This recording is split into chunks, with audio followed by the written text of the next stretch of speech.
नमस्कार. मी एक नवीन छोटासा बिझनेस स्टार्ट केला आहे, रेडीमेड रांगोळीचा.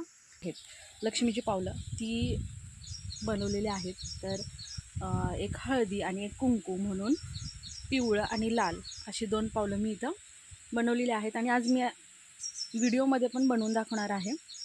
तर ह्याच्यासाठी जे मटेरियल यूज केलेलं आहे ते कोणतं मटेरियल आहे, कसं बनवायचं, कसं ड्रॉ करायचं, तर ते मी आज दाखवणार आहे. तर आज आपण लक्ष्मीची पावलं मॅट रांगोळी बनवणार आहोत. छोट्या साईजचं आहे आणि हे जे आहेत ते मोठ्या साईजचे कटआउट्स कापलेले आहेत. तर आपण बघूया.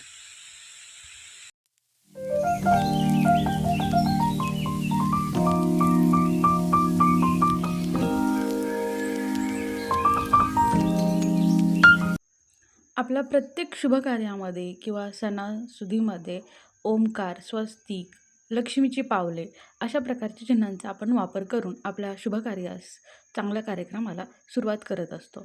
तर इथे मी मॅट रांगोळी मध्ये लक्ष्मीची पावलं आज काढून दाखवणार आहे. इथं साहित्य वापरलेलं आहे. हा रेक्सिन मॅट आहे, वूल आहे, ग्लूगन, ग्लूस्टिक, सीझर आणि मार्कर, पेन, पेन्सिल इत्यादी आणि कात्री वगैरे अशा साहित्यांचा वापर लागणार आहे. तर इथं मी पावलांचं एक आउटलाईन ड्रॉ केलेली आहे.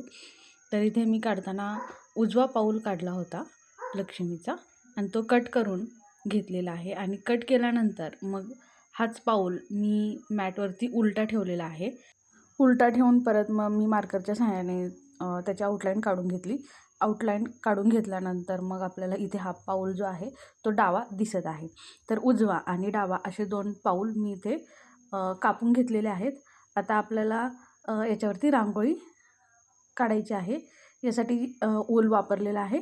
आता उजवा पाऊल काढायचा असेल मला तर तो आपला उजवा पाऊल हा लाल असतो म्हणजे कुंकवाचा असतो आणि डावा पाऊल हा आपला पिवळा म्हणजे हळदीचा असतो असं आपण समजतो. तर लाल पावलांची म्हणजे उजव्या पावलाची आउटलाईन जी आहे ती मी पिवळी म्हणजे हळद अशी दाखवलेली आहे आणि मध्ये लाल रंग भरलेला आहे. आणि उजव्या पावलाची आउटलाईन म्हणजे कडा जो आहे तो मी लाल केलेला आहे आणि मधला जो भाग आहे सगळा तो मी पिवळा केलेला आहे म्हणजे हळदीचा पाऊल.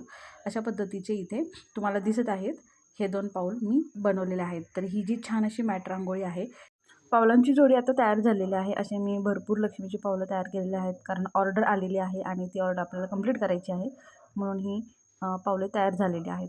तर आता या पावलांमध्ये मी एक ॲडिशनल ॲड केलेलं आहे. त्याच्यामध्ये जे मणी आहेत ते मी बोटांच्या वरती असे लावून दिलेले आहेत आणि हे बघा असा फायनल लुक जो आहे तो असा छान असा दिसत आहे. आपण खास करून पावलांचा वापर गौरीच्या आगमनासाठी पण करत असतो. तर हे अशा पद्धतीने गौरीच्या आगमनासाठी पावलांची रचना केलेली आहे. मला व्हिडिओ आवडली का? व्हिडिओ आवडल्यास लाईक, शेअर, सबस्क्राईब करायला विसरू नका. पुढच्या व्हिडिओमध्ये मी कोणती मॅट रांगोळी बनवू ते तुम्ही मला कमेंटमध्ये नक्की सांगा.